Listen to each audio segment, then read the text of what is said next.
Hello again, this is A.J. Wildman. Now, to historically frame our current political challenge and to acknowledge the human price paid along the way, I declare to you that we are currently on our third American Civil War. The first was our national ancestors' revolution that was fought between 1775 and 1781. It was in fact a civil war with Mother England to create our nation. England's colonies in America were fighting a bloody war to break away from the British Empire. Not an easy thing to do. It was Englishmen killing Englishmen in order to become the first Americans. It was the people's historic revolution against the tradition of tyranny and government that was all the world had known until the coming of American democracy. It was a civil war against self-serving monarchies and their blatant disregard for the fate of the masses. Their civil war cost some 25,000 lives for our national ancestors. That was about 1% of the colonial population at the time, and the equivalent of 3 million of us today, so consider that. It was the first American Revolution, and our ancestors' victory changed the world forever. The nation's second significant struggle against government was in the American Civil War between the northern states and the southern states that desired a breakaway from the Union and form their own country. While slavery became an issue during the war, it was actually initiated over economic and societal differences. It was fraught from 1861 to 1865. Sadly, it was Americans killing Americans. They say we can kill each other better than anybody else. Their Civil War was fought to preserve the nation. The horrifically bloody cost of that war for the South was 199,000 people killed. For the North, 363,000 people lost their lives. It was not a war fought to change the government, but it was one to keep the nation together.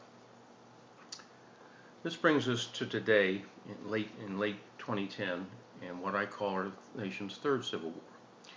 It has been underway for some years now, and is actually being fought to see who will control our nation. In the end of this Civil War, this civil conflict, the winner must be the common good of our citizens, and I repeat, the common good of our citizens. This domestic struggle can no longer be ignored or allowed to be suppressed. It must be acknowledged and confronted that more and more over the last decade, we the people are losing. And we are losing to self-serving industry lobbyists in Washington, and how they blatantly are controlling the incumbent members of Congress and the legislative agenda. This includes all Democrats and Republicans, and a few independents now comprise the 535 members of the House and Senate.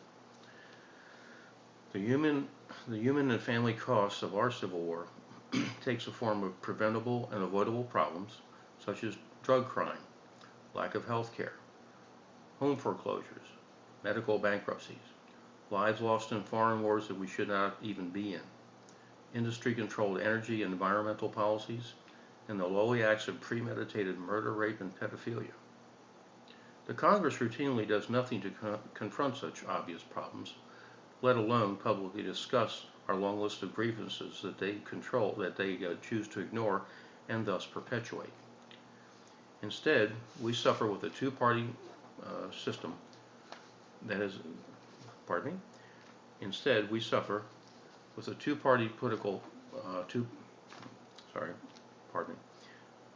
we suffer with the two-party political power struggles of the last 2 decades, with the corporate lobbyists who blatantly control the U.S. Congress, and the current economic depression that the Congress helped to create and is useless to lead us out of.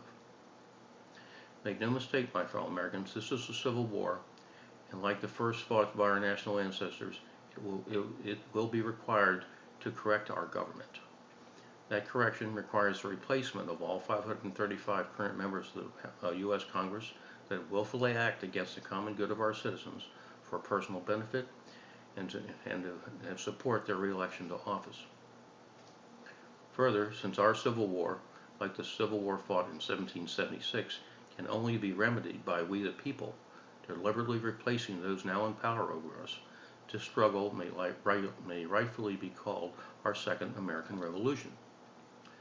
Fortunately, the major act of our revolution can be accomplished very peacefully and on a single historic day, that being this coming November 2nd, which is only just a precious few weeks away. On that day, the American electorate, the voting subset of all American citizens, can choose to go to the polls and collectively take civil action to deliberately cast their votes against all 435 members of the House and 34 senators that are running for re-election. Thus, November 2nd is the day of our Second American Revolution, if we choose to make it so. With regard to our revolution, and drawing on Thomas Paine's words and common sense, Paine closed his revolutionary pamphlet with the magnificent lines that called the king's fearful presence to do deadly battle and what would prove to change the course of world history.